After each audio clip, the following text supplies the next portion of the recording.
Welcome back to another episode of the Watch That John podcast. My name is Mary.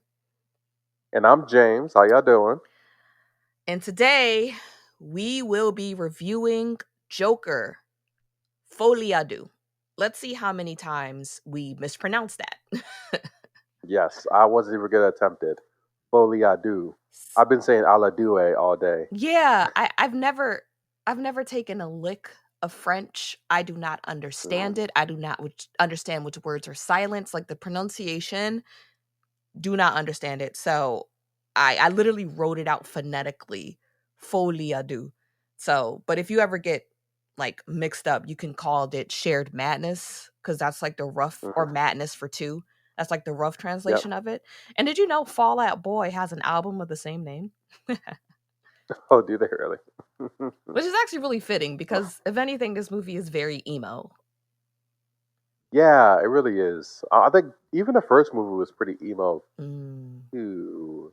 Just like how like Joaquin Phoenix Joaquin. personifies Joker. Joaquin, right? Like I said, mispronunciation. Joaquin But my Phoenix, thing right? is, you're you are married to a fluent Spanish speaker, so I don't understand. I don't understand, but I'm gonna let you live. If the way it's spelled just doesn't make sense to me.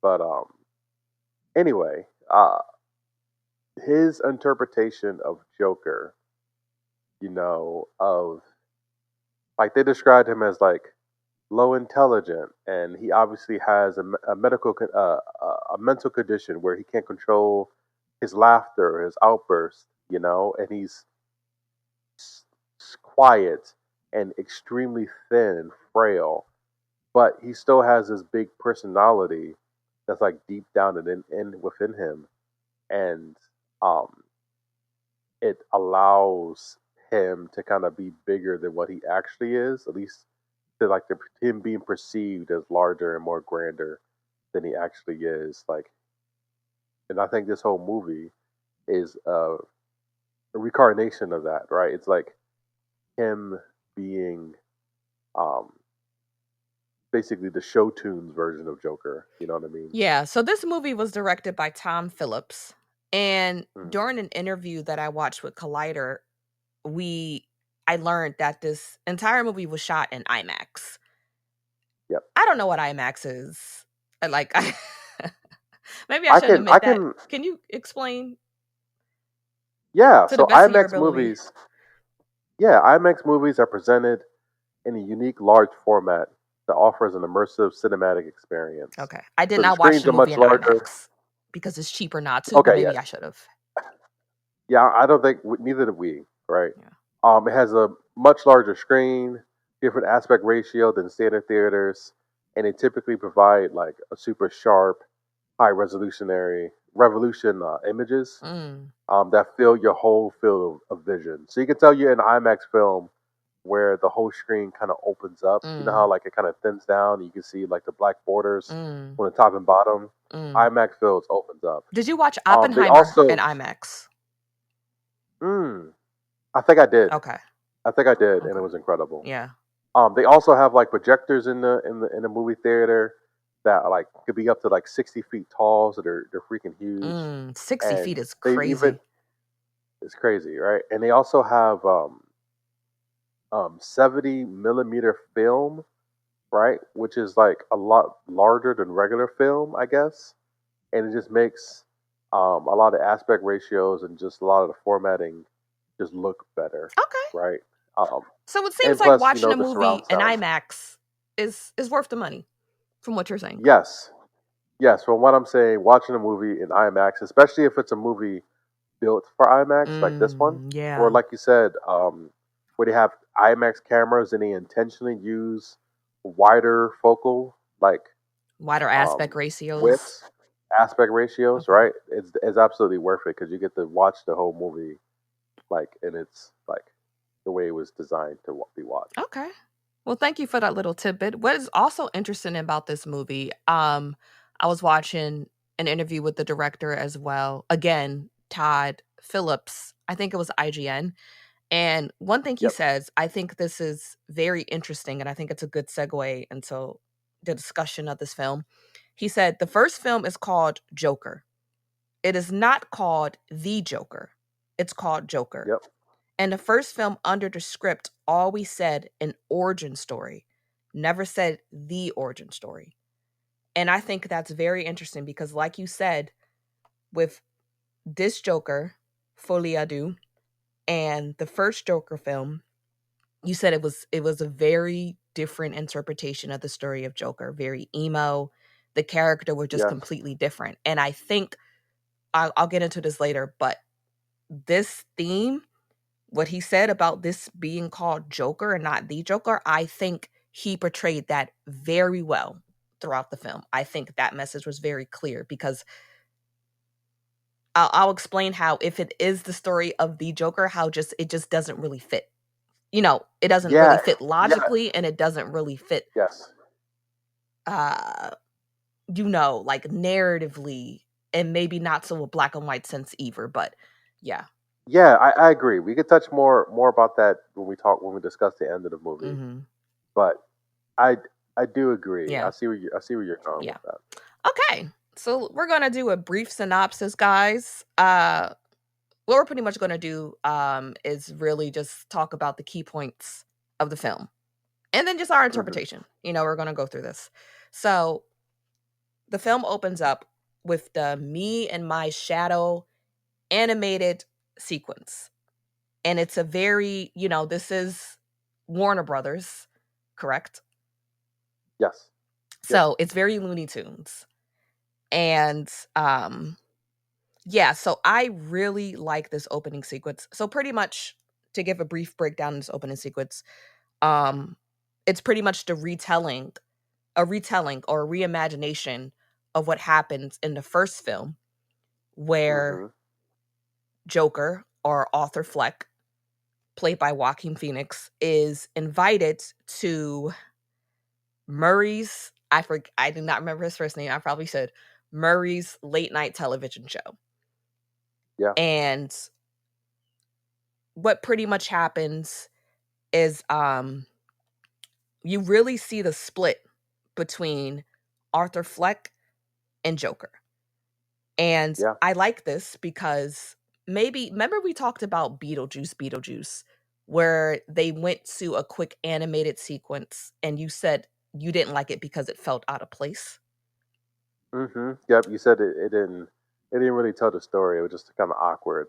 But this, yo, I agree that this version, the Me and My Shadow, it fits, right? Because it was just, Arthur, Joker kind of walking in bombastic stride with his head Bombastic, up, and, right, even in with Jamaica. like all the all the makeup and everything, and like all the Joker makeup, and his shadow just follows behind him, and eventually his shadow takes over, and the darkness of him takes over and steals the show, and he has to go and figure out how to fight that back, and it matches even how the way the short ended. Right, it ended with the They were both fighting to the sing that song, What the World Needs Now. They're both kind of fighting to get control of the fight for mic. that. Yeah, so like you said, they But were kind of feuding with each other.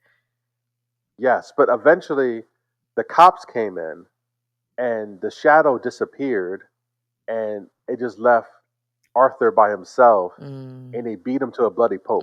yeah, Right, like they yeah, beat that man senseless, yeah. and then it goes into when he's in the asylum, right? Well, I'm going to talk a little The bit more. Arkham City. Yes. So with this, yeah, like I said, with this opening animation, I think it is very effective with setting up the whole theme of the story and the whole big question we're asking.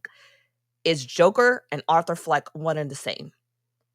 Are they two Yeah. different persons? Like, is it just like, he follow is Joker a persona who follows him around like a shadow, or is that a character that he can willingly take on and willingly take off? And I think it was great. Maybe because it's the beginning of the film, so it didn't feel like such a shift. Like the different media didn't feel so like, out of place. Maybe because they placed in the beginning, but I think it was excellent. So yes, now that's all I want to say. Now we can move on.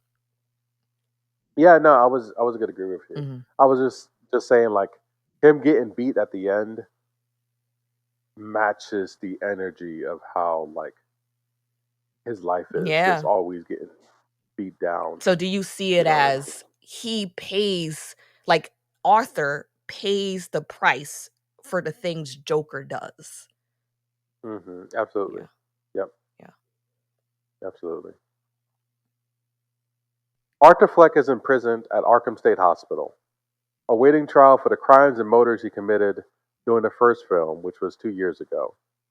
His defense lawyer, Mary Ann Stewart, believes that Arthur suffers from dissociative identity disorder as a result of the physical and sexual abuse Arthur endured as a child.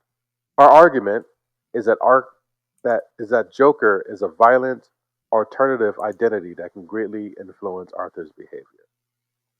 So, what do you think about her defense, the dissociative identity disorder? Do you think it's valid? Do you think it's a stretch? I my feelings on on okay, my feelings on me believing if Arthur actually have dissociative identity disorder, it changes. It does change. When she first Yeah. introduces it, even when I watched the first Joker movie and I was like, yeah, he definitely has an antisocial personality disorder. Definitely some dissociative qualities about him, you know. Um yeah, it's just it's And I think I think her argument makes sense because he was, you know, he had a tough upbringing, and he does even he's a stand-up comedian, right? And the reason why he's a stand-up comedian is because like his mother told him that he was here to bring joy to the world for his like to kind of cope with his laughing. So I feel like him loving comedy and being a clown is him disassociating like his actual mental illness and just trying to like separate that, you know what I mean, and turn it to a positive thing. so So let's when they first said it, I took it as, yeah, that makes sense. Just, but also I feel like, especially during that time, right? Like, I don't know, the movie based in probably like the 60s, 70s or so, no, I don't where think so. I think this movie literally, well, you're think about the cars. The cars look yeah. like I definitely heard something out the somewhere that said the 70s. movie is in 2019. They might have been talking about the actual movie. But The yeah, actual movie, the how the way first they're movie. dressed, the very like um like earthy colors of the 70s, yeah, the 60s, 70s. Yeah, And then Bruce Wayne was a child. So yeah, okay, in the first yeah, film. yeah. But yeah. So let's actually discuss what dissociative identity disorder is. So thanks to Google AI, they say dissociative identity disorder, also known as DID, is a chronic mental health condition where a person has multiple distinct identities or alters that control their behavior at different times. People with Mm, DID may experience gaps in memory, feel disconnected from their body or the world around them, or have a sense of being possessed by other identities. They also may mm, experience changes in behavior, thinking, and memory when their identity switches. mm, Signs of a switch to an alternative state include trance like behavior, eye blinking, eye rolling, changes in posture. And I remember people with like dissociative identity disorder or even like multiple maybe like even schizophrenia. They can have like auditory and and visual hallucinations. Their handwriting is different at times when they switch personalities. mm, So mm, literally it's I so it, like you said, like Arthur, we know that in the first film Arthur had severe head trauma. And a lot of mhm. times what I learned from listening to copious amounts of true crime podcasts is that head trauma can literally lead to sociopaths and people who Wow. have a lack of empathy because something in their brain is not operating the way it should. So, and like you Yeah, said, it makes sense. traumatic Yeah, events to try to separate yourself from trauma, your body can literally dissociate and kind of your it can I guess it kind of feels like you're watching a movie of yourself. and you're not Yeah. really acting in that moment. No, all that makes sense, you know, because your brain is essentially like a supercomputer, Mhm. right? With like your neurons firing and the different hemispheres of your brain control different things. So if you have a different like a like if you have an injury, a severe brain injury, those gaps have to be kind of like those neurons and everything has to like change their paths, right? So you have to effectively think differently, Mm. you know? And um but I think going back to the believability of her defense, I don't think it would have been that effective because, you know, from my mind, it sounds like the devil made me do it. Mhm. You know what I mean? Yeah. And that mentality, even if it's true, I think it's really hard to convince the jury that the devil made me do it. Joker made me do it. Mhm. Joker took over and took over everything. Yeah. You It's know, it's a really hard defense. It makes a lot of sense logically, but it seems to take away all agency from the person suffering from DID or the person who exactly. committed these crimes, and people can't really get with that. We can't really People can't get with understand the it. idea that someone is not control of their actions. So, Exactly. even if you are, severely mentally unwell, it's a good defense. It's a logical defense, but it's a very hard one to prove because you are not inside that person's mind. Exactly. But You never know. yeah. So one thing that I noticed, I just want to talk about Joaquin Phoenix's performance. And if you want to do that later, we can too. But I just want to say something about this. Okay. So I Joaquin Phoenix literally won best actor Oscar for the first Joker. Hmm. He did. But I think in this film he's doing an even better job. Joaquin Phoenix doesn't have a line for like maybe like the first he barely says any he doesn't say anything for like the first 10 He minutes of the doesn't. movie, and he doesn't Yeah. need one. And His silence says yeah, it all. no, I agree. I didn't even realize it until after, you know, researching for this episode, right? That he didn't speak, right? Because it's yeah, like for example, right? That just made me think about like Castaway, right? Where Tom Hanks was on that island with the ball for like for half the movie, right? And you Mhm. can kind of tell that like he was just He was there by immersed. himself. In his mind, He was he was immersed. literally stranded on an island for 4 years with a volleyball and losing his mind. Yes, and that's like to be able to, like you said, show a defeat and Mhm. just like Yeah. him just giving up without even saying He was an anything, empty and shell of a just like man, just going through the motions, empty trying to get through shell, the day, and how and he betrayed that with and how silence. thin and how thin he was. You can see like every single bone in his You could body, see every like spinal when he column. walks back and forth. Yeah. Every it's yeah. So no, you're right. He definitely Very killed that, and believable. by not saying anything, Yeah. right? But then, like, yeah, Yeah. yeah. And also No, just I agree. one thing in the opening scene. This film, it looks fantastic. It just looks so good. But one thing in the opening scene that caught my mind, there was this one scene where, like you said, Arthur's working with Marianne and his defense team to try to really get a grasp on this dissociative identity disorder angle. And there's just this one scene where he's smoking and they just really focus on the cigarette. And you just see I don't know how to describe it, but how the way the cigarette burns and the ashes fall off, Mm, beautifully shot, beautifully shot. But mm, we're going to move on with the plot. So, Jackie Sullivan, a corrupt guard at Arkham, allows Arthur to attend a music therapy session where we are first introduced to Harleen Quinzel, or Lee for short. Arthur and Lee are immediately drawn to one another, bonding over shared trauma. Lee idolizes Joker and believes that Joker is the real Arthur. Later that day, the prisoners are gathered around the television. Assistant DA, Harvey Dent, announces that he is pushing for the death penalty against Arthur. When asked how he feels about this by the other prisoners, Arthur sings For Once in My Life in his head. So, do you remember this scene with Arthur? We first hear, well, Arthur sings For Once in My Life when he hears that they're pushing for the death penalty. Yeah, I wish movie theaters had subtitles because I felt like I struggled with understanding anything these niggas were singing, I can right? pull I up the just lyrics knew if you want me to. okay. And I just want to touch on I guess these songs in general. Mhm.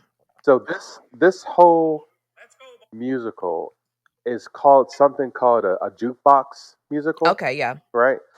And a jukebox musical is a musical that doesn't have original songs. At least not many original songs. They play Oh, songs so they're all covers, that yeah. are Because I'm recognizing a yes, lot of, What the World Needs Now, Fly Me to the Moon, like a lot of songs that I yes, know. Yeah. yes, and those covers um are basically like like every little skit they kind of as we kind of go along the film, like the little movies that skit he's doing, that was based off of like a theme, like a trope that kind of started in like the 20s and like the 60s of like musicals wouldn't just be like it's not just like I don't know, like it's not like a um a Hamilton, right? Where all the songs are like just telling the whole story and you kind of follow it along. It's more like It's more like a vibe. a bunch of songs. Yeah, more like a That vibe. A just bunch of kind of songs that fit don't and really make like a connect. loose kind of theme, but it's not so Yes, a loose narrative. theme. Okay. Yes, and they call that a review, right? And that musical style is the Hmm. style of is the same like style that of the songs he's singing, See, I don't right? prefer that. I And prefer very plot-driven musicals like Hamilton, like Sweeney Todd, like every Disney yes, movie out there. no, you're right. So to be honest with you, so do I because I felt when he was singing that the words that he was singing didn't matter as much as like the feeling that he was singing, if that makes sense. No, Like yeah. I just saw him singing and his dancing and I couldn't hear the words, but it didn't matter Mm, super much, mm.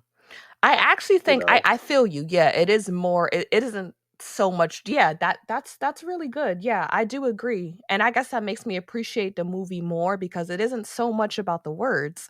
Like you said, the words what I realized is that they kind of subvert the words of songs to make it match the feeling and like aura and like mise en scène of the film. But you're right, it's not really so much the words because they're all delirious anyway. So it's really Yeah. just how And it feels, how it makes you feel. And and the thing Todd Phillips did say that. He said, yeah, he said it's more about how it makes you feel. So yeah, good on you for noticing that.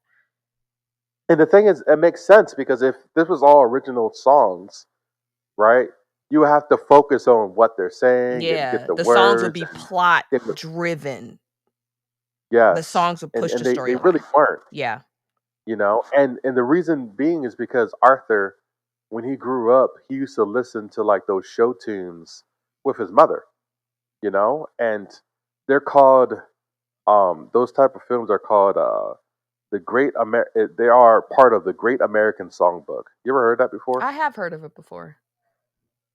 Yeah, so So if you what played songs are in any there? What like musicals are in there that I might know of? Or is it not so the musical Great American based? Songbook.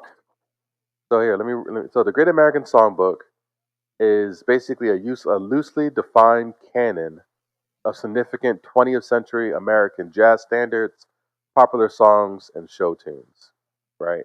And these American standards are basically the song published during the golden age of this genre, including those popular enduring tunes from the 20s to the 50s Okay. that was created for Broadway theater, musical theater, and Hollywood musical film. Okay. So these movies are these songs, as and there's a lot of them, I'm looking through the list now to find something That I don't worry about that it. If you can't find anything I recognize, then that's fine. yeah, I yeah, don't yeah. watch. I haven't really sat down and watched old timey musicals, but yeah, I think yeah, you're right. Like the songs don't matter so much, but I think this song for once in my life, I think it does really. The words actually do fit with the feeling as much because he just met Harley. And even though they're telling him you have the death penalty, we're pushing for the death penalty, he doesn't really care. The lyrics are, for once in my some of the lyrics, for once in my life I have someone who needs me, someone I've needed so long. For once unafraid, Yeah. I go where life leads me. Somehow I know I'll be strong. So it's just like you have to think about it. Joker is a person, or Arthur Fleck is a person who was Hmm. very lonely his entire life. Yep. Just feeling like he was dealt the worst hand that the world can give him. And, the only one who he believed loved him was his mother and also his neighbor, Sophie. But then we realized that was all a figment of his imagination. So finding Harley, he's like, I don't even care about this death penalty. Someone Hmm. actually cares about me. So Yeah. everyone's saying, how do you feel, Arthur? They're going to put you in a chair, Arthur. And he's just like, oh my God, someone actually cares about me. So, Yeah. mm. Yep. And I think that is a product of his disassociation too, right? You Where he think can't he he can't come to definitely grips with. dissociating. Dissociating Yes, or right. having a fantasy? Because there is a difference. You think it's dissociating. I think Because when I say it's dissociating, I don't mean necessarily I mean like I don't mean necessarily like taking yourself somewhere else to distract yourself. I mean literally you are removed yeah. involuntarily. I know. Okay. I I know you read the clinical definition. Right. I don't mean the clinical definition. I just mean like Okay, because when I say it, the I mean the textbook. clinical definition. So, okay. Yes. No. I just means that he's like He not needs an worried escape. about it. He's not pressed about the death penalty right now because he left with Lee, right? Because he fell in love with Lee. Real quick, right? Mm. So when Jokan, Joaquin. Say Joaquin, wow, Wa Joaquin. Joaquin. Joaquin. So when Joaquin. Joaquin Okay. Think of it like you and saying a black person name for real, for Joaquin. Joaquin. Okay, so Joaquin and uh, Lady Gaga, or her real name is like Stephanie something, right? Yeah, that's right. I So don't know when they her real were, name. yeah, I look, she has a long name, but her first name is Stephanie. Okay. Um, when they went to practice these songs, right? Obviously, Lady Gaga is an amazing singer, and she said that she She's an sung some of amazing these singer, but I'm songs. not partial to her voice. But she can sing the house down, yeah. Yeah, and she said that she sung these songs so many times that it was kind of hard for her to tune down her voice, because obviously um, Lee wasn't a professional Hmm. singer. So when she wasn't in the fantastical world in Arthur's mind, she had to basically like tone down her voice. But Arthur, on the other hand, right? Uh, Joaquin, There right? you go. He um he originally wanted to practice and like lip sing the Yeah, he dances. wanted to be very like studio finished instead of like a raw Yes, performance. Yeah. and Gaga was like, "No, do it live," right? Mm. Because she said that Arthur is not polished, so you shouldn't be. Yeah, it wouldn't make And sense. It wouldn't make sense. no, It would sound it wouldn't good. make sense. It would sound good, but yeah. Yeah, so And plus, that man Joaquin treated smokes so Arthur much. You really think he's? just a raspy voice. Yeah. So Joaquin treated Arthur as if he was a 14-year-old who falls in love for the first time and needs to sing to express his feelings. That's what Joaquin said in an interview, right? And him being that allowed him to say, "Okay, I'm a kid who don't know any better, and I'm in love for the first time, Oh, so that's so I just got to sweet. sing about it." It's like you just And that's kind of fall how he in treats love with Arthur Fleck, even though he's a hot mess and a murderer. It's like your Yes. heart goes out for this man. It's like you're Does just. it? It seems like there's nothing to love. I just feel bad for him. Oh Pity goes no, out for him, not my heart. it's both. It's pity. I'm gonna get into it later, but do you want to move ahead Yeah. with the next segment? Yeah. Okay. One day in the music therapy room, during a screening of The Bandwagon, Lee starts a fire. During the frenzy, Lee and Arthur performed their first musical number, If My Friends Could See Me Now, as they manically jaunt around the prison grounds trying to escape.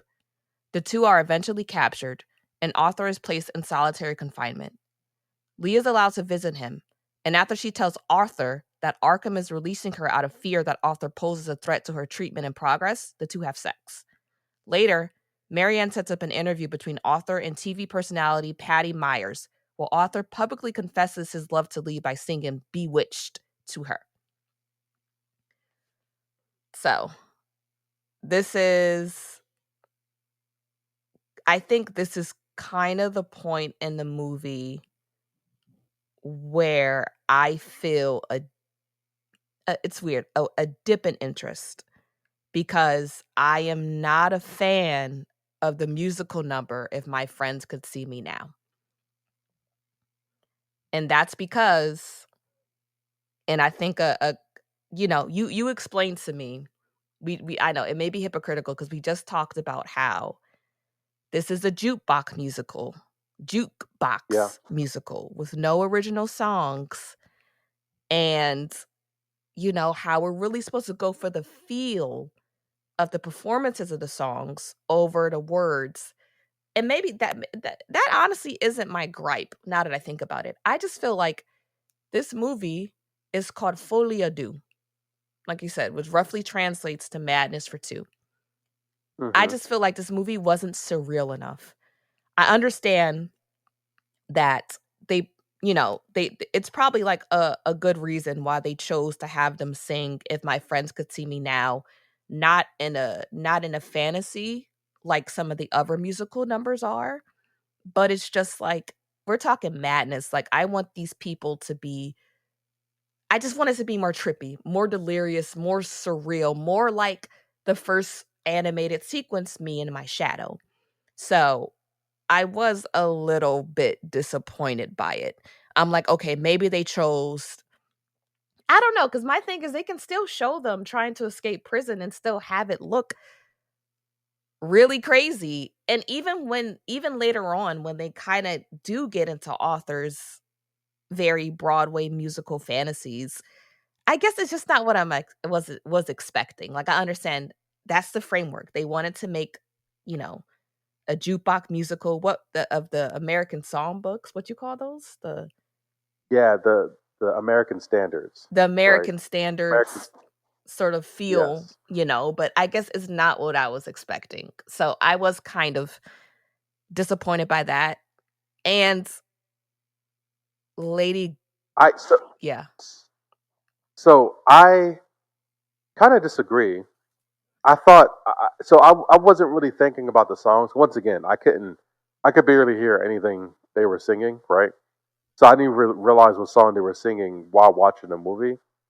But I guess the things that stood out to me was one, how fast the fire spread.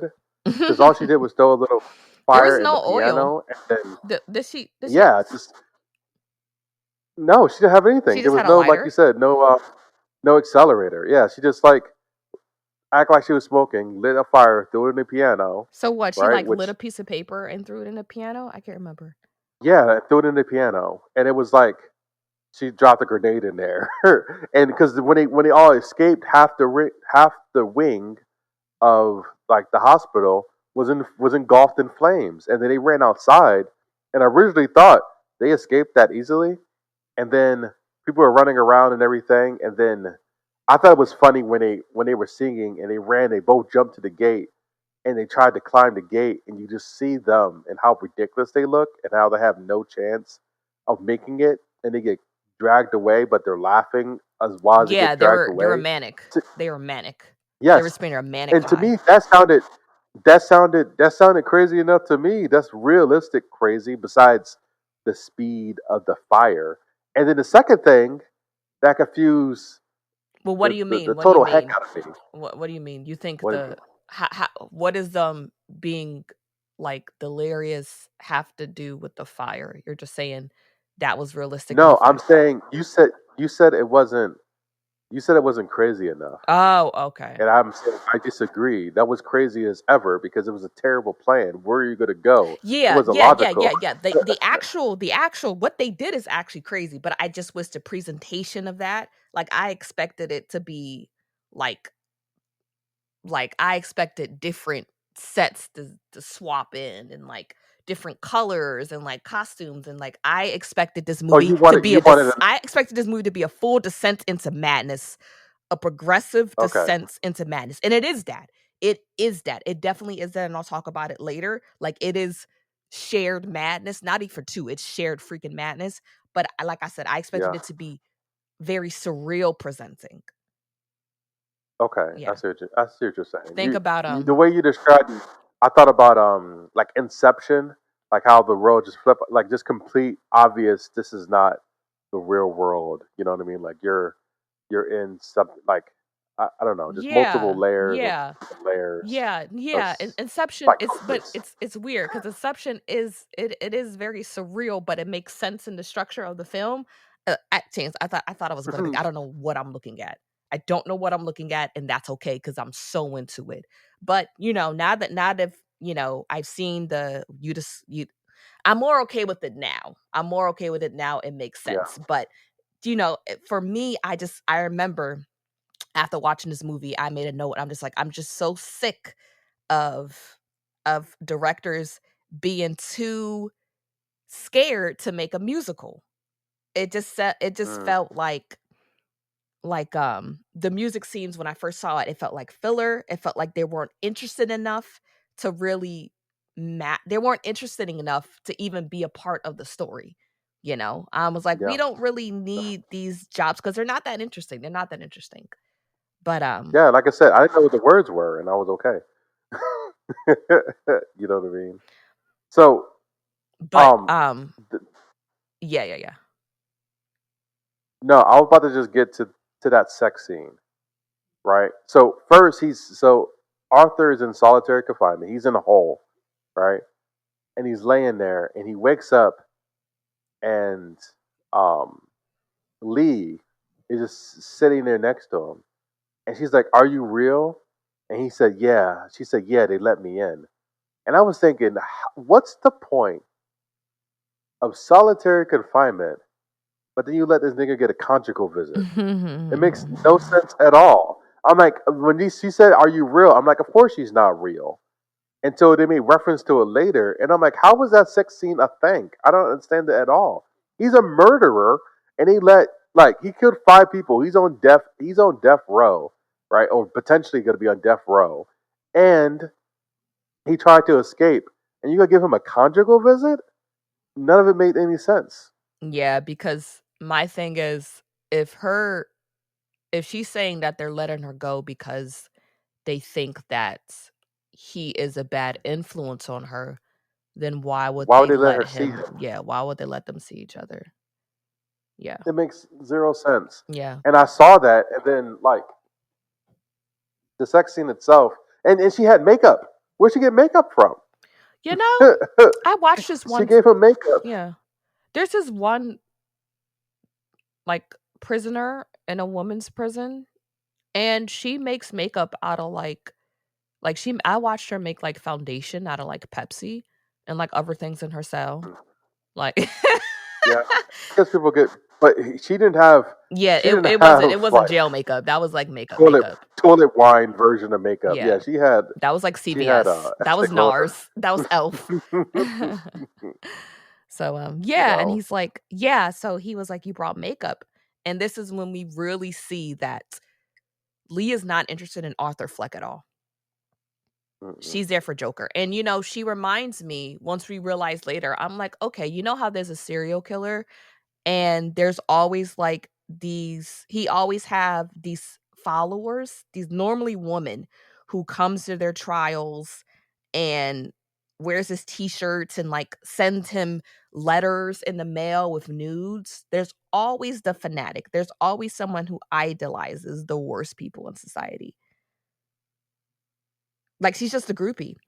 You know what I mean? Like when you watch these true crime documentaries, like they're just women who writes letters and sends nudes to imprisoned serial killers and shows up at their trials. You know what I mean? Oh crap! She's a groupie. She's just a groupie. She like She's think just part about of the Marilyn bandwagon. Manson, think about Ted Bundy, like Yo, she's part of the bandwagon, yeah. and that was the movie they were watching. I just put two and two together. Oh yeah, okay. Like, Let's talk about bandwagon.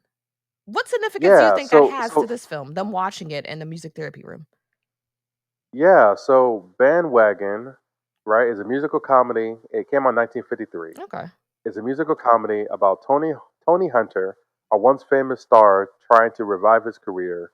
He agrees to be in a new Broadway show, but the director's artsy version is over the top and the show seems like a mess. Tony also clashes with his co-star ballerina Gabriella um, Gerard, though they eventually grow closer. When the production starts falling apart, Tony and the cast decide to change it into a simpler, fun musical review. Their hard work pays off and the show becomes a big hit. The film is known for its catchy songs and fantastic dance numbers starring Fred Astaire and Sid Cherase. So this So movie I is think, about people making a movie? A musical? well, the movie, yes, the movie is about people making a musical, Okay. right? And turning it to a review. Remember, we said a review is a type of theatrical show that features a series of short, loosely connected performances. Okay. There's a song and dances and comedy sketches, Okay. right? So that it's it's so the theme of the movie itself has parallels to the Joker, just like the framework, you know. Um, but the fact that bandwagon also has a second connotation where bandwagon fans are the folks who only like good teams Mm. or like That's rock me. concerts when they're at their best. You know what I Mhm. mean? Like all these Chiefs fans in Oklahoma City, for example, right? Like the Eagles Chiefs fans is win two like Super that too. Bowls We in can't a talk. We are not loyal fans. As soon as Jason Hurts does one thing wrong, it's like, oh, Jalen. I said Jalen Jason. Hurts. As soon as he does one thing wrong, y'all in the group chat be like, "Oh, he's terrible." I was like, "Y'all got no faith."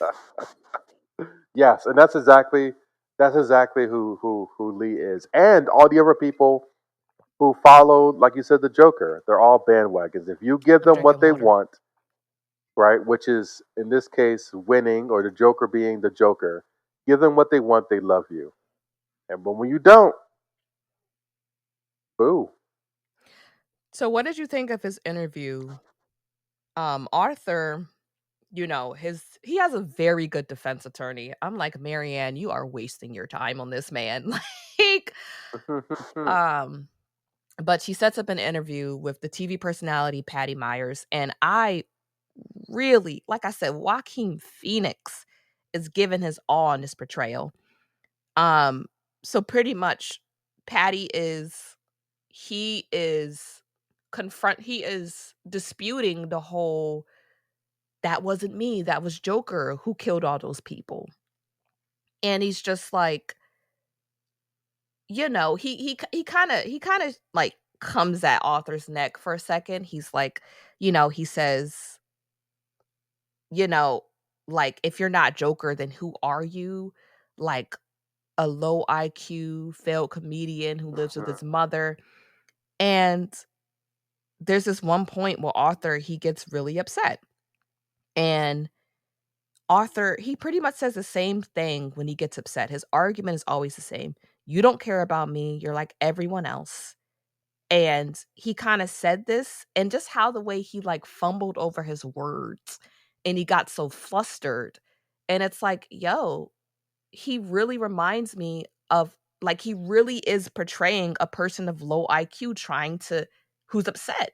You know what I mean? He don't has the right words to say. He just has so much emotions that he can't really verbalize because he doesn't have the vocabulary, you know what I mean? He doesn't have, and it's just, he humanizes the character so well. Like, I was like, when Yeah. he like, do you remember that? He was like stumbling with his words. He's like, you don't even care. You just care about the person I was then, and you don't even, and it's just like, my God, like, my God, I know this person. I've seen this person before in real life. So, woof, it gave me goosebumps. It really gave me goosebumps. And that's something that I thought about long after watching the movie. But like I said, Hmm. watching this Patty Mayer's interview, Myers? Myers interview, like I said, I was kind of, like I said, when when the DID diagnostic was first brought, I believed it. Watching this, I was like, I don't believe it. I don't buy it anymore. So you really don't know. And I do like that shroud of mystery, like, well, we don't really know what's happening, you know? So Yeah, no, you're right. You're right. So continuing, during Arthur's trial, the prosecution calls witnesses to dispute the defense's insanity claims. Marianne notices that Arthur's obsession with Lee is hurting their defense, so she reveals to him that Lee lied about her background. Lee is actually a psychiatry student from a wealthy family and that she voluntarily checked herself in and out of Arkham. Arthur confronts Lee and she admits that she lied because she wanted him to like her. She tells him then that she is pregnant. So, when she said, right, when, I guess one, right? So, when Lee comes to visit Arthur in jail after his interview, right, and he talks about how she went to school and, accuses her, and she's like, yep, that was me, and I came here to find you. I was thinking that discredit everything for her to me, I guess. Like I'm like, what is her intent? You know what I mean? Like what is she really trying to do? Is she just trying to play a game? Is she just like I think she's a um fan. She is a crazed fan. Like I said, she's a groupie. She's a serial yeah, killer she's groupie who used her influence and wealth, and she's a manipulator to get into the prison because she wanted to meet Joker. Because, yeah, yeah, listen, we know that she lied about the abuse, but there's still something very wrong with Harleen Quinzel. There's something yes, no, very you're wrong with right. her. So What did you think when she said I'm pregnant? First I was like, that sex was real? it didn't take much. I'm like, not just that, but she really got in there. James, the pull-out method Like don't work. Like, no, I mean oh, she got into the cell. oh, oh, That's oh, yeah. like she really got in the cell. I thought this whole thing It's was funny how just we're talking about two different things. imagination. I know. Yeah, no, that is true. In the first film, there was Arthur fantasized a lot about his neighbor Sophie Dumond Hmm. to realize they were just fantasies, like the things never happened. So I did wonder that too. Sometimes I was like, is what we're watching actually happening? But I think it Hmm. was, but I don't really. It did. Because she wouldn't be able to tell him she's pregnant unless they smash. But she So couldn't have been. There's a possibility that she wasn't even there at all.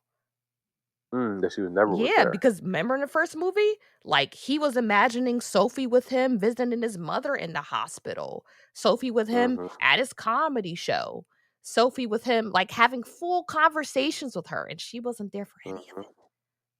Hmm. So his delusions. Now I'm like, yeah, he has DID. He has now. But okay, so what we haven't gotten into it. If you want to, how do you feel about Lady Gaga's performance as essentially Harley Quinn? Or a version of Harley Quinn. So I think Lady Gaga is a chameleon, right? Every time I see her, she looks completely different to me. Like her DQ said the hair, same her thing. He was like, makeup. I have no idea what this woman looks like. No idea what she looks like. And I kind of feel the same way about Johnny Depp, right? Johnny Depp Like, looks like the same pale white man in every movie. no, he doesn't. No, he Yes, he doesn't. No, he doesn't. does. No, he doesn't. I don't care. Okay. Johnny Depp can walk in right now, and I'm like, who are You you? know, Like, you know what I was watching I just decided I was like, let me watch the very first Nightmare on Elm Street. That was mm, Johnny Depp's debut. oh, really? Yeah. He's so young. He looks like he's like between 16 and 19. That was his first big screen appearance. He used to Wow. play in a band But, before that, I think. but, but, but yeah. Anyway, so I think she did well. I think that when they allowed her to open up and sing, she was singing. So you think she did I well? think Okay, explain to me how what you think she was good at. So singing, yeah. yes, I thought her singing she was really good at. I thought that she didn't have the opportunity to show that she was manic and crazy like Harley Quinn Like was. our dear Margot Robbie. Margot Robbie, I exactly. tried She so didn't. hard not to compare her to Margot because those are two different portrayals. The films are completely different. Margot Yeah, Robbie's Harley Quinn takes a completely different route. But I did yeah. miss her. I missed a little mixture of the New York, Boston, Jersey accent. Like, "Hey, No, Mr. you're right. J." You know, I did miss that, but You're right. She didn't have an accent at all. no, and they could make it It fit just in a wasn't very needed. sick way. They could make it fit in the surreal version of the movie that I was thinking of. They could make it fit and Yeah. still make it very dark, but, you know, the way they went, it's fine. She doesn't have to be the the Harley Quinn that we know from the animated series, you know what I mean, or in the comics. She doesn't Yeah. have to call him Puddin', you know, even though Yeah. I thought it was so cute, but Yeah. So I guess the thing I struggled with, and I know we're gonna get there, but Harley Quinn in all situations was always a ride or die, and she was not that, and that's why like Harley Quinn wasn't a bandwagon fan. You know what I mean? Like she she was for loved. Joker, not for Arthur. I know, but it just I don't know. It's weird. So I guess I still liked it though. I didn't think she did a bad job. So I thought she was boring. I thought she was boring as hell. I feel like she talked like a Kardashian the entire time. Hmm. She was like, "You're Joker."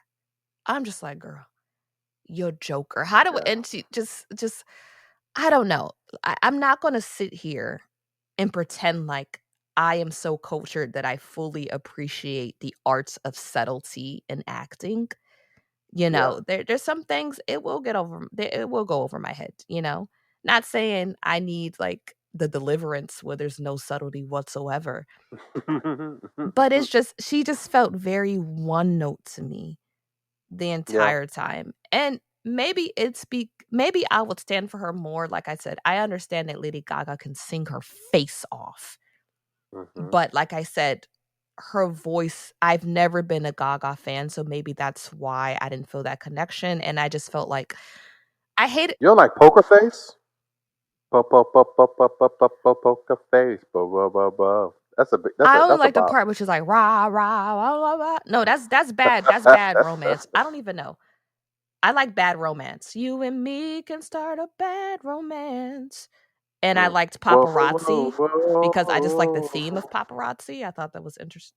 I thought that was interesting. But yeah, I've never seen A Star Is Born. And like I said, I was just sick of her lip filler. Her lip filler. Every time they show that profile, never mind. I try not to talk about the actors themselves appearance, but I'm just We do it every episode, Mary. I know, and I try you do it every episode. I try to keep it on lock. But Yeah. yeah, she just talked like a Kardashian to me and just like I don't know, the when they were in the cell, she says to him, after the conjugal visit, she says, "We're gonna build a mountain." And I was like, "That's the Yeah. stupidest line I ever heard in my subs." Yeah. Exactly. We're gonna build a mountain. There's I'm trying to figure out what does that and mean. jumping forward, there's this one, scene that's unintentionally funny. She's in the courtroom outside of Arthur's trial, and she says to the reporters who are gathered out there, "We're gonna build a mountain." And some reporter says, "What? What does that mean?" In response, I cracked up. I was like, "That wasn't supposed to be funny," but they were just like, "What? What does that mean?" What does that mean? We're gonna build a mountain. But, I don't know. It was stupid enough that like only thing I thought about was remember the Dark Knight where the real Joker had a mountain full of money and he set the mountain on fire. That's what I thought about. We're going to build a mountain, just maybe that or a mountain of their enemies. Who I think knows? she's just Like crazy. I just think she's as they crazy. think. Like, yeah, yeah. I don't know. She didn't really put her stamp on the character on Harley, And I'm just like, can you do something besides look distant and lovesick? Like, but it just may be the script not really giving her a lot to work with. But Yeah. you want to move along?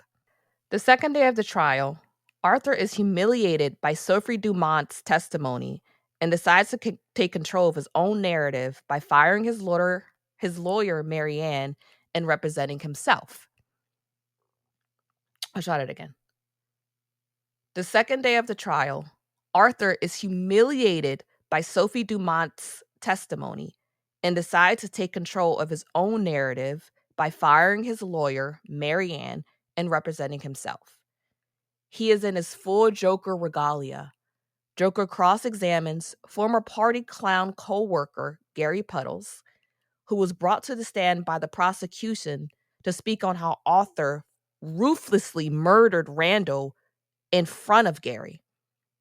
During the trial, Arthur also marks the guards at Arkham and alludes to their corruption.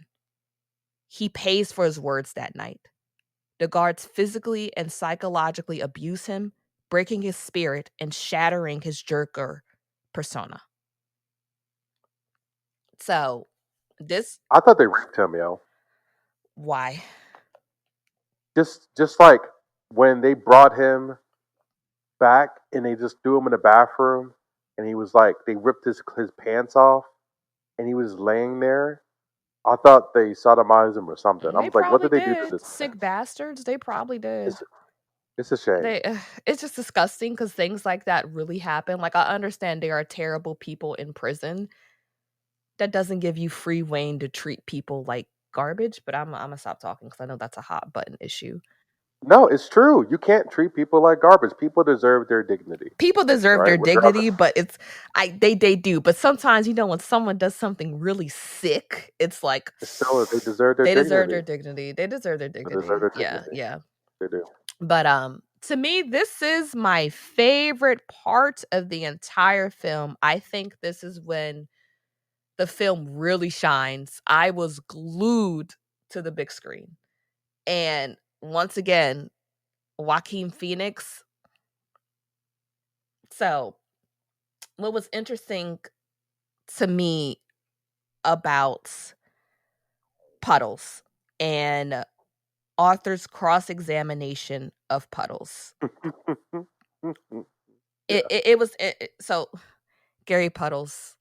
I'm not trying to what's it, infantilize small people and him just walking into the courtroom all scared. Everyone went, "Oh!" Like, y'all did that on purpose. Y'all did that on purpose. And him just saying, I've never been afraid before. I am a scared person now. After seeing, because you Mhm. remember in Joker, he killed his coworker Randall, the man who gave him the gun, and then tried to lie about it. Then he like banged his head.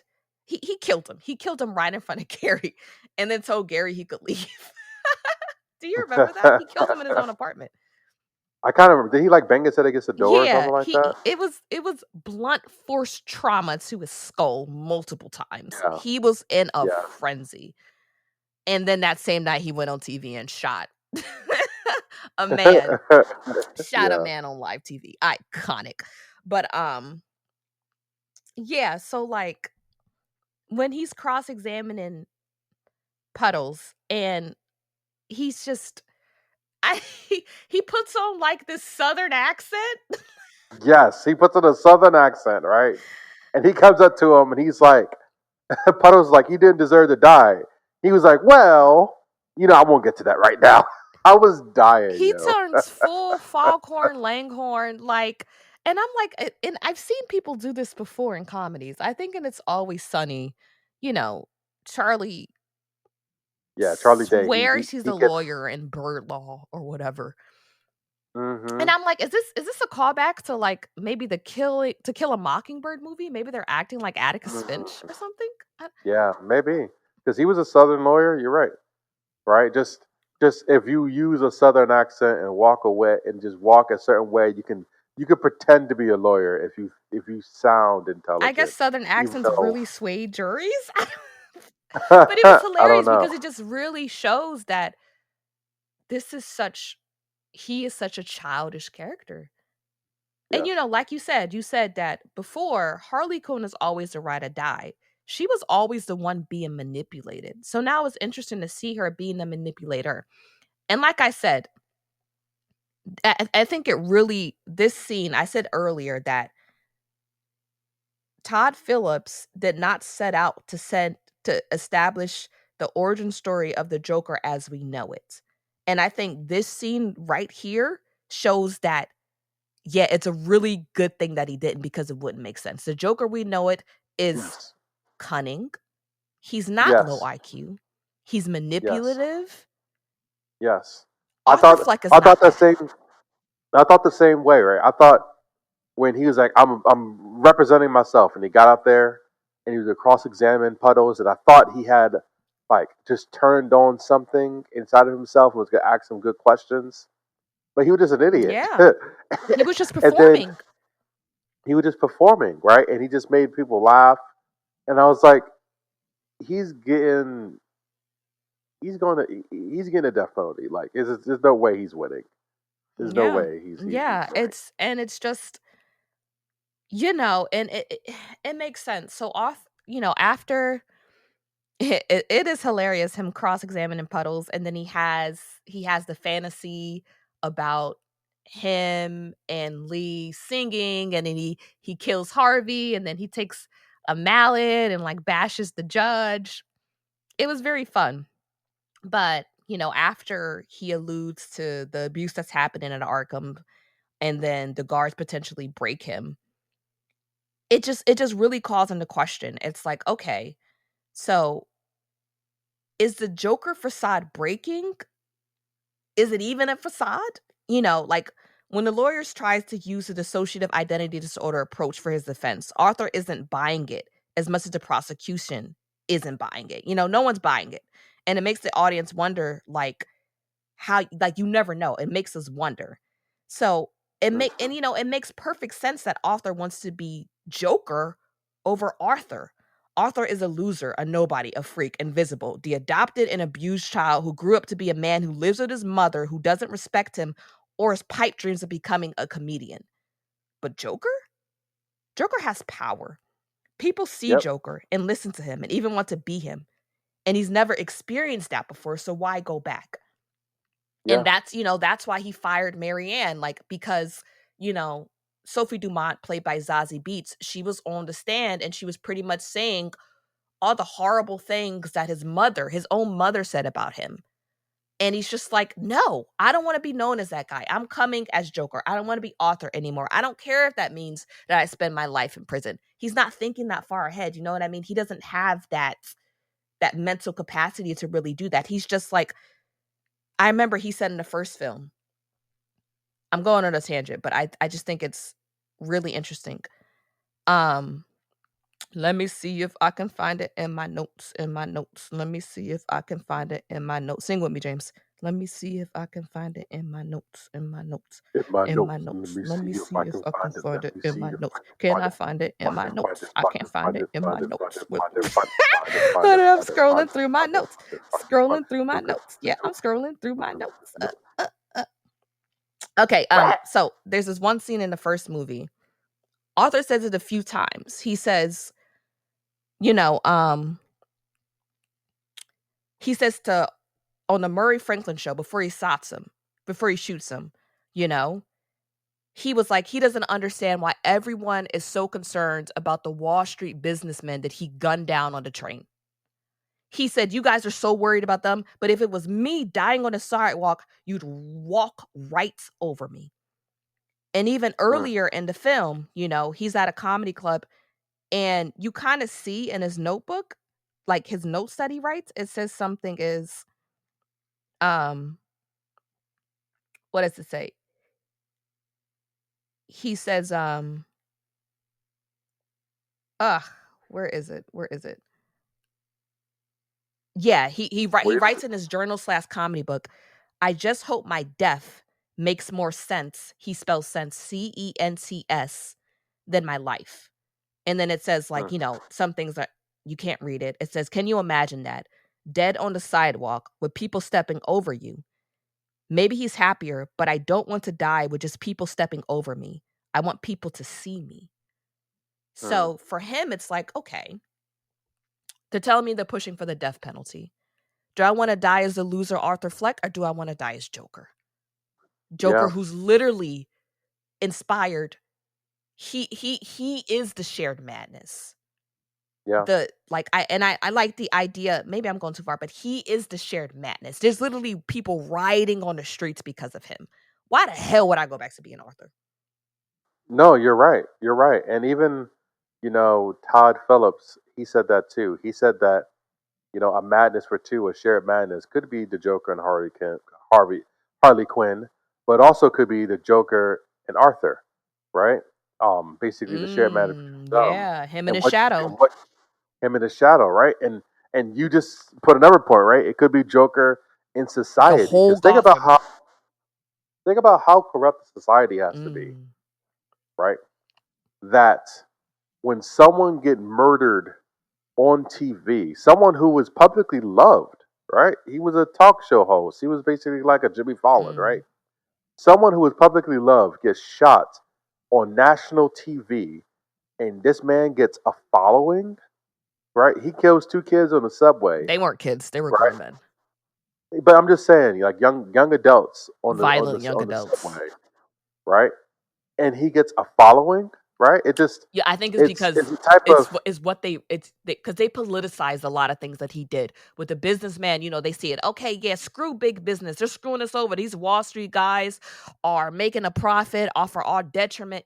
That's how they see it. mhm, But I get yeah, you. I get you. It's like you guys are just condoning murder. Okay, okay, murder, yeah, exactly. yeah. So moving on, right? So the next day in court, during his closing arguments, a heartbroken Arthur rejects his Joker persona and takes full responsibility for his crimes.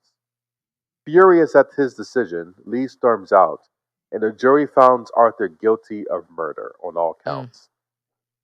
As a third person reads the verdict, a car bomb detonates outside the courthouse, killing and injuring many, leaving half a dense face severely scarred. Amid the chaos, two of Arthur's followers help him escape. That's that. That's the Folie do right there. That's the shared Yep. madness. It's everywhere. Yeah, and I knew that was gonna happen. That was kind of predictable. I was like, okay, when's the courthouse? When is Harley? I thought Harley gonna blow up this courthouse and get him out of here. I was waiting for it. So, Because it was in the previews, right? oh, I didn't watch any of the previews. I didn't I intentionally just see watch it, that but I a remember lot. I seeing see that a lot, and people literally blowing up the courthouse to bust somebody out. So, the best if the funny, feds yeah, ever come for me, James, you know what to do. just blow it up. I was extremely disappointed that this nigga gave up so easy. Who gave up so easily? Right, the Joker, right? Like this whole thing, right? I when watching it, right, and I was like, I was expecting him to come up with like at least a somewhat believable closing argument. And he just sat down, like, yeah, I killed those people. It was me. There's no Joker. And I killed my mom. I'm like, what is going on? Like, what taking responsibility, how does that help I you? think that makes Right? perfect sense. But I'll let you finish. I didn't get it at all because I thought, you know, that he was the Joker. I'm like, until the thing blew up, when it blew up and they busted him out, I'm like, cool. He's about to go with these guys. He's about to escape with them, and he's about to go underground and build his crime syndicate and really be the Joker. But he doesn't. Instead, he runs away from him, scared, and like he basically discards all the power and stuff that he just got, and he's But I gotta basically ask you a innocent question. Arthur again. Yeah, He's not do you really think he's capable of doing anything? Any of that? Mentally capable? He literally got manipulated by a little white girl. yeah, That's not I him. know. That's not him. And like I said, I think that's why it makes perfect sense that Todd said, I did not set out to make a film, an origin film of the Joker as we know it. The Joker we know it. Yeah. What is his name? God rest his soul. The Joker in the Dark Knight Oh, played by Heath Heath Ledger. Ledger. Extremely intelligent, extremely Hmm. cunning. He wants power, for his own sick, depraved reasons, but he is literally a crime boss. Arthur Hmm. didn't ask for any of this. Arthur was just a person who's messed up in the head, who's fed up, and it just showed out. The only Yeah. reason why he took on the Joker persona again is because Harley was there. Like I said, for once in my life, there's someone who wants me. He was doing it all for Mm. her. Yeah. So when they broke him, the real Arthur came back. You know what I mean? I And when she left the king, he He came came back. back. No, no, she didn't. No, she didn't leave yet. Yeah, she didn't leave just yet. We didn't talk about it. But yeah, it's just like, and I think I really like the idea of the Joker as an entity. Cause you know what I mean? It's like any of us can be Joker. And DQ said it too. I remember he was like, because I was saying that too. I was like, yo, it makes sense what happens at the end of the movie. We'll get into it because I'm like, it doesn't make sense from him to be the Joker that we know. He's just not smart enough. He doesn't have the Yeah, motivations. He yeah, cannot be the Joker that we know. Instead, everyone else is the Joker. So I think he inspires the actual Joker, you know? So yeah. it's just I yeah, so I agree with you. I was disappointed because we love the character. We really love the character and we want to see more of him. But it's like it makes perfect sense, but I was a little disappointed, but I don't think that's a bad thing because it just to me it really it just doesn't make sense. You know what I mean? Yeah, and from I guess let's push through, and I'll have my final thoughts, and we And can discuss. Arthur can tap dance his ass off. He was tap dancing Yeah. though. Build me a mountain. He was He dancing. reminds you of like Yeah. the slow kid who goes to church and then just like, you know, he can't read scripture, but when it's time to dance, he can dance better than everybody. Yeah. That's funny. That's funny. Oh, what were you Um, saying? no, I was gonna say. I was just gonna continue on. So Arthur wanders through Gotham and crosses paths with Lee outside his own apartment. She rejects him for abandoning his Joker identity and walks away. Shortly after, the police catch Arthur and return him to Arkham. The following day, a young inmate approaches him, starts telling a joke, and then repeatedly stabs Arthur in the abdomen. As Arthur bleeds out, his attackers carve a smile into his own face, laughing all the while. And that's how the movie ends. And I was really sad. Like Yeah. I was really sad. Like I said, I love the character. So not seeing knowing that his story ends there, I was hoping no, he's not really dead. But like I said, it doesn't logically it doesn't make sense. Like he's not going to be the Joker we know because Batman was literally a child when he saw him 2 years ago. Joker's like Mm, probably in his mid 40s or so. yeah. It doesn't make any sense. Like he's going to be 80-year-old fighting a man in a bat costume. But also like I said because of his personality, his intellect, how he's easily manipulated. Like Harley Quinn was a Joker. She was more of the Joker. So, Yeah. it doesn't make sense. So for him to be the person we expect him to be, but I was very sad. I was very disappointed, but I don't hold that against the movie. I think it was a good decision. What do you think? I um I was upset, like you said, because I didn't realize that there was a disconnect.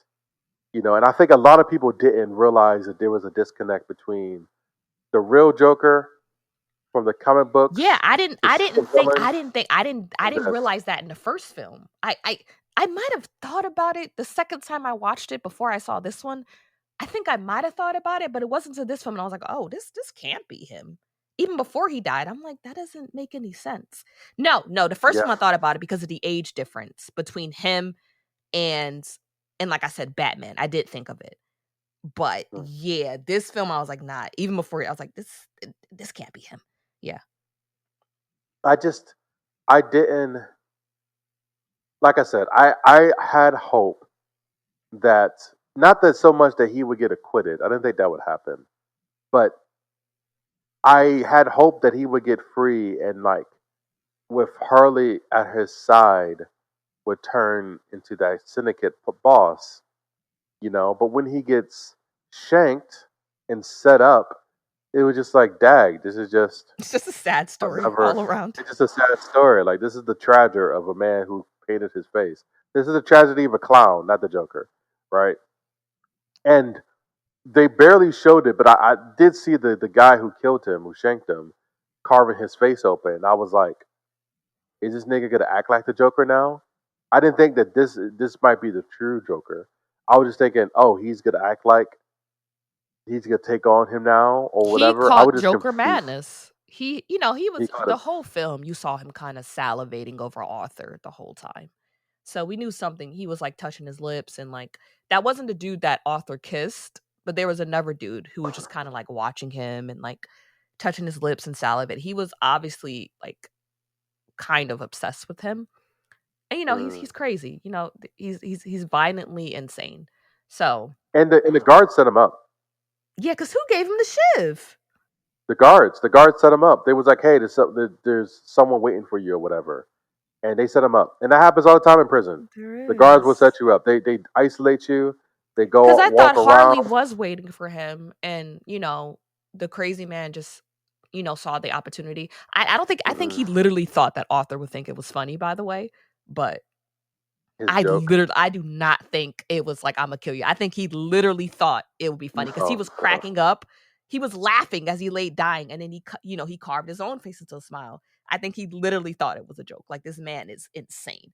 But, Yeah. yeah, I didn't think it was a setup. I thought he just caught him at a bad time. And so apparently, I was looking at Joaquin.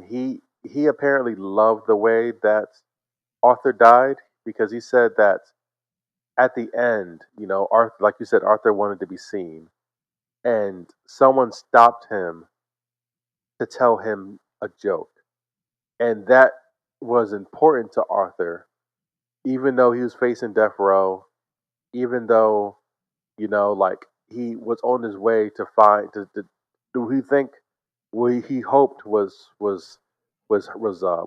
Lee, right?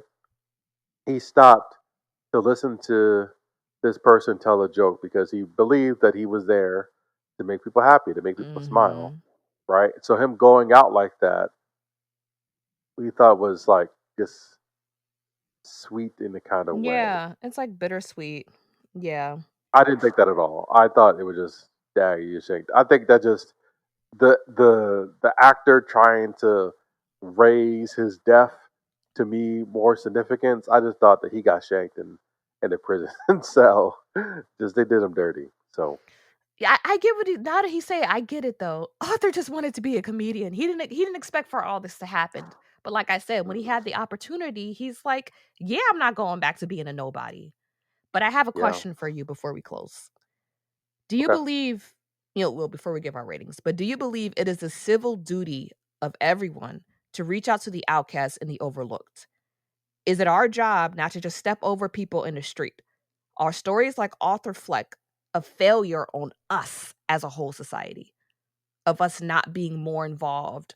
And because a constant theme in the first film was just feeling like people weren't listening to him. He felt like his social worker wasn't listening to him. He felt like his employer wasn't listening to him. He felt like Murray wasn't listening to him. He just felt like he was crying out for help and everyone else just turned a blind eye. So do you think he represents a failure on us as a society? Okay. absolutely. I think that society we don't. It's weird, right? I feel like people would don't mind doing like donations to the Salvation Mhm. Army, or they don't mind like doing Toys for Tots, or Mhm. just giving something and then not Because you can get a touching, or tax like write-off from it. right, but not No, just I get that, you, but yeah. it's easy to Be anonymous. help anonymously and not walk away. But tell me how many people actually goes into a hospital where people are dying and help, Mhm. or how many people actually volunteer to work with like the mentally Or disabled just or not step disturbed over homeless people or subconsciously. not step over homeless people who are laying there, right? Because Sleeping on a freaking vent from the subway to stay warm. yes, and even like we do not, America society, we do not take care of our most vulnerable, right? People, right? You sound like a The poor, communist. Say the no. elderly, Yeah. the weak. You know what I Yeah. mean? Our veterans. We don't do a good We job have a of taking very care. individualistic mindset, I feel like. Yes, individual, exactly what you Mhm. said, right? And the best solution we have is get them off the street and throw them in a home or throw them in a insane hospital and just keep them away from the rest of us because they're ewy, you Mm, know. And I think what your question is very profound. That yeah, it's a he's a product, not 100%, right, but he festered. His personality was able to fester because no one really cared. that's a strong word, fester. Yeah, Yeah, it festered. Poor thing. yeah. So what would you rank this movie, Mary? Yo, I've been struggling because, like I said, I still some of the musical numbers they were a chore to get through, but the movie looked absolutely fantastic. Like I said, Joaquin Phoenix really shown in this movie. I love the costumes. I love it's weird. Like I like the songs they chose. I did like the songs they chose. Like I like the I forget what you keep saying. I like the songs they chose. It's The just American yeah. standards. For me, it's like the movie did not need to be 2 hours and 18 minutes long. Sometimes the music scenes felt like filler. Like sometimes they didn't feel interested enough to really take up as much space as they did. And like I said, well, no, you know what? I'll let that go. I'll let that go. Sometimes watching a director interview and doing more research on the film, once I realize the intent of the director, it changes how I feel about the film because like, okay, if that was your intent and if you prove that intent well, then you did a good job. As opposed to me coming in with what I thought the film was going to be. Like I said, I thought it was going to be a trippy, surreal descent into madness where literally the lines between reality and fantasy were so blurred, I didn't know what was happening. That wasn't the intent of the film. I just went on the name of the title. So I will give this movie, I still give this movie a large bag of popcorn. I Mm. still give this movie a large bag. Not the largest though. Maybe like I said with maybe like a we large can bag of popcorn that isn't filled all the way. I know it's cheating. we can come up with some more No, I don't think we need to. I granularity. think I just need to stand 10 toes. I give this movie a medium bag of popcorn. Whoa, that was 10 toes, but you changed them like 10 toes, but you Because stood back. if I'm going to say do we have an extra large? We normally do milk Not us duds, not knowing our rating. small, medium, large, right? I watched that, John.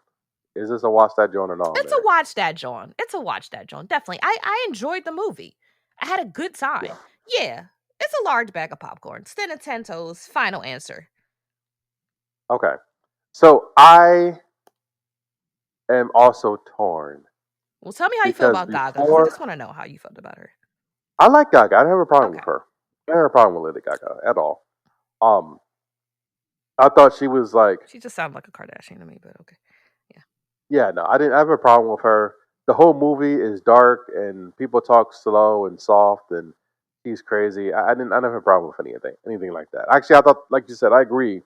I thought the actors were phenomenal, especially Joaquin. I thought he did I an love amazing his job. little like how the way he kind of like dances. Like he always does the signature move where he outstretches his arm and leans Mm, back. It kind of reminds me of, when you're watching a ballet and the main like the principal ballerina who has the main role, she dies because every ballerina wants to play the character who dies because it's so much drama in a death scene. That's mm, what he reminds me of when he does that movement of like leaning back and outstretching his arms with a cigarette. It's just beautiful. And he understands how his body looks.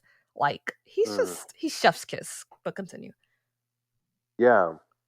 It's like So that. He knows how to even dance tragically. yeah, no, I agree.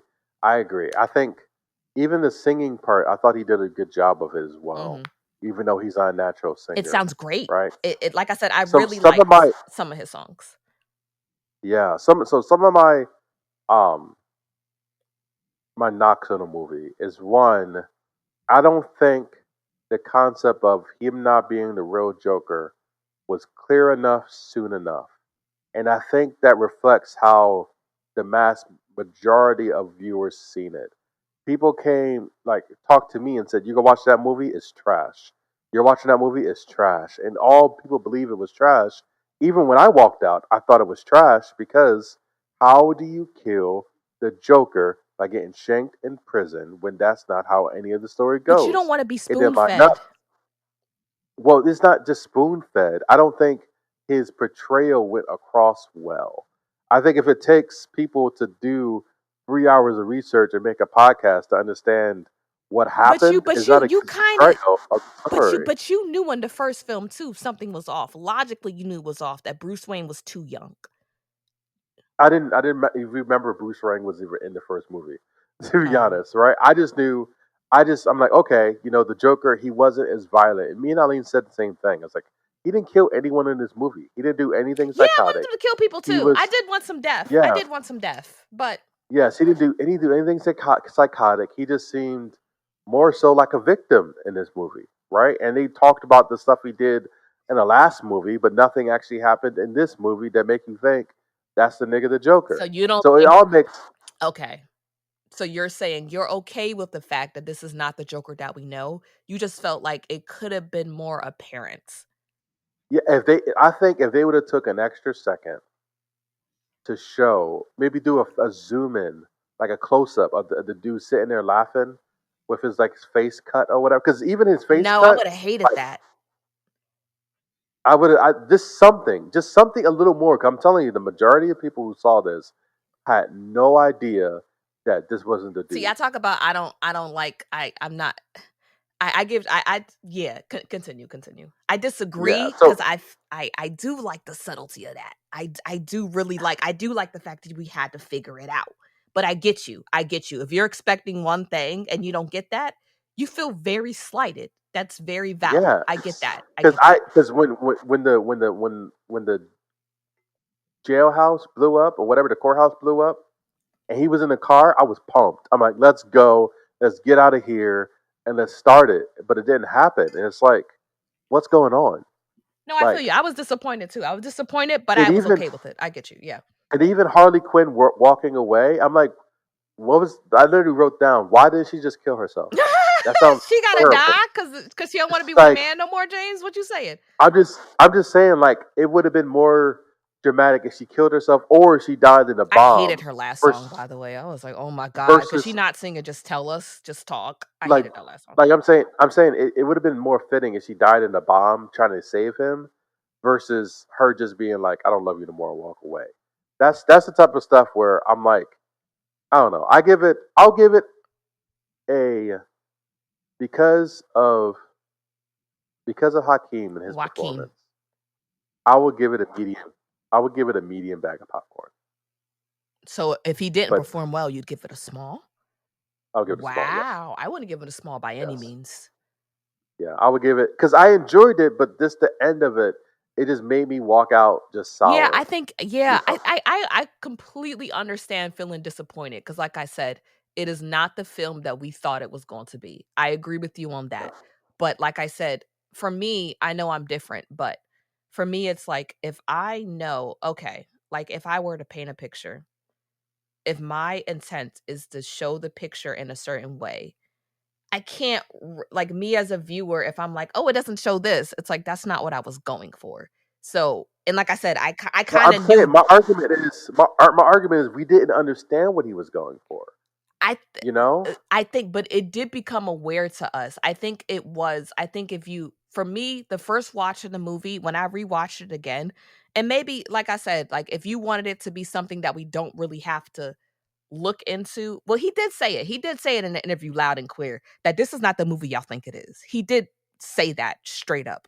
So, he did say that in IGN, which is a very prominent platform. So it's like I think it is kind of He on said what? us, huh? He said what? He said it. He said this is not the Joker origin story that y'all think of in that IGN interview. And I think he said that to cover himself. No, I he think said that before the Joker, before the second movie. He said that about this first movie. Before the first movie even mm, came out, he said what it was. mm. So, yeah, I get what you're saying. I get it. I completely understand. I just disagree. But if people say the movie is trash for those reasons, like, you know what? I get it. But for me, I am okay with this completely different take on it. it was disappointing, but not because narratively. I didn't want him to die. I just want more of the character, but Yeah, it doesn't make sense. What else is he going to do? You know what I mean? yeah, That's Arthur Fleck is not that guy. So the story has to end, yeah. or it'll just be dragging it on. So I accept the story, and I'm willing to admit that it's kind of cool that he wasn't the real Joker in the end. But I'm kind of salty about yeah, it because exactly. Because you like the character. You know what I mean? You want to see more of him, but that's not it. and like I said, it wasn't like it wasn't walk out like, oh snaps, that was Hmm. crazy, like I was blown away. It was like a Very what? emo. Very emo. I'm saying like that was crazy, like that wasn't the real Joker. When I put it together, I was like, oh, okay, I guess that makes It's a sense. tragic story, yeah. No, I okay, I get you. You wanted more of like a Hollywood twist, like a. I get you. Yeah, Yeah, I get you. I get yeah, you. But that wasn't the only shock value in both movies. I guess was him killing Murray Franklin. yeah, It just it wasn't that movie. But I get you. I get you. It that will make sense if it was like a Christopher Nolan film. You know what I mean? yeah. But No, I yeah, get you. Yeah, that's yeah. true. But valid. That's I true. get you. That's interesting though. But all right, guys, we've been talking for long enough. Thank you so much for listening to another episode of the Watch That Joan podcast. Tell them where to find us, James. You can find us on Instagram at Watch That John. You can also follow us and subscribe to our YouTube channel, the Watch That John podcast. And you can listen to us wherever you find your podcast, on Spotify, Apple Music, or wherever else you listen to. So, Yay! Bye, guys. bye bye.